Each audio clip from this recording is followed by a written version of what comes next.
Bismillahirrahmanirrahim. Assalamualaikum warahmatullahi wabarakatuh. Saya Eka Prastianingsi dari RPLPG PAUD Universitas Ahmad Dahlan akan berdakwah tentang hukum sesajen untuk memenuhi tugas kuliah ilmu dakwah. Nah, sebelum saya menjelaskan tentang hukum sesajen, saya akan menjelaskan dulu apa itu sesajen.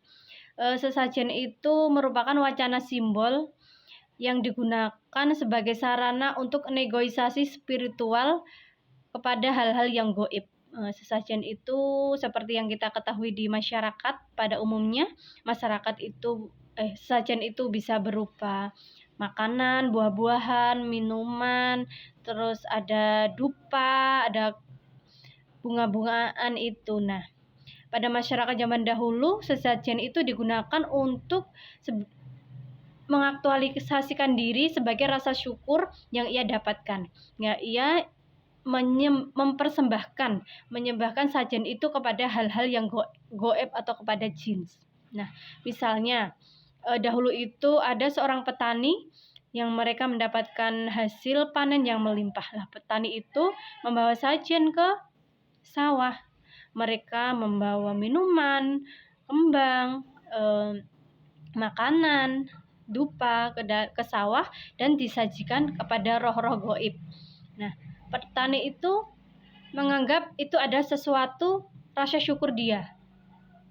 Tapi pada kenyataannya, makanan yang disajikan itu hanya dimakan oleh hewan, misalnya dimakan oleh ayam, dimakan kambing, begitu. Nah, kita harus menggantikan pemikiran seperti itu. Mari kita bersyukur kepada Allah atas nikmat yang diberikan dengan cara kita bersedekah kepada tetangga, kita memberikan sesuatu kepada orang yang membutuhkan, misalnya begitu. Ada juga tentang berziarah. Berziarah itu diperbolehkan dalam agama Islam. Tetapi jika berziarah dengan menggunakan sesajen, nah itu yang dilarang oleh agama Islam.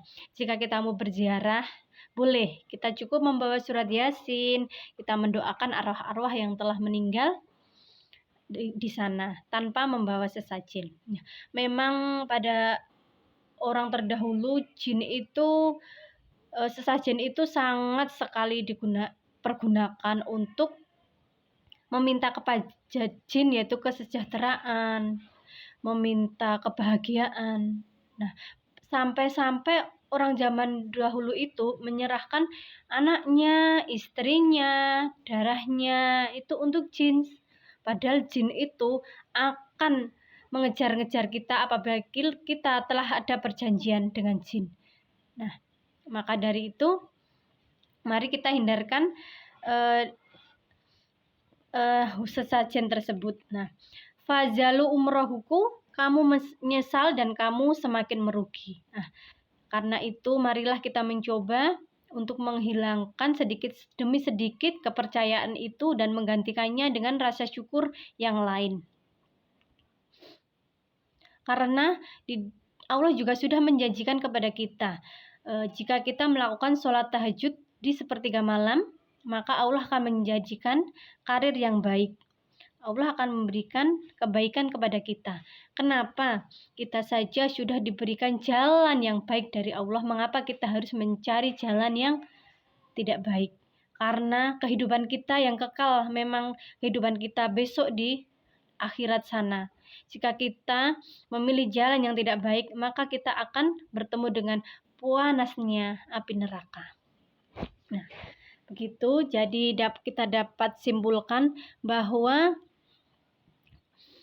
hukum sesajen itu hukumnya adalah syirik dan orang yang melakukannya itu disebut musyrik. Dan apabila di dalam kehidupannya orang musyrik tersebut tidak menyesali perbuatannya, dia terus melakukan perbuatan musyrik tersebut, maka dia akan mati dalam keadaan tidak baik. Dan jika ada seorang muslim yang mereka mau menghilangkan tersebut dan dia menyesali perbuatannya, maka dia akan berpotensi dan berpeluang mendapatkan ampunan dari Allah. Nah, begitu. Misalnya juga dalam surat firman Allah Ta'ala, sesungguhnya jika engkau berbuat syirik, niscaya hapuslah amalmu dan benar-benar engkau termasuk orang yang rugi.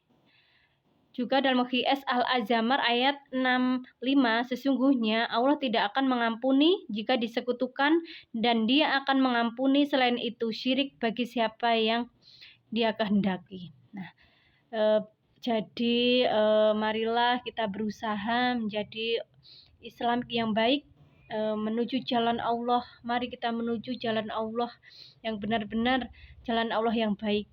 Jika kita selalu berada di jalan Allah, di jalan yang baik, maka Allah juga akan memberikan kebaikan kepada kita.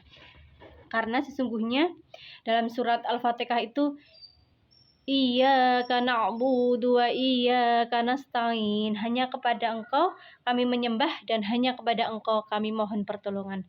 Dan sesungguhnya semua yang ada di bumi ini adalah semuanya kehendak Allah dan kita harus bersyukur hanya kepada Dia. Allah hanya satu dan kita harus bersyukur kepada Allah.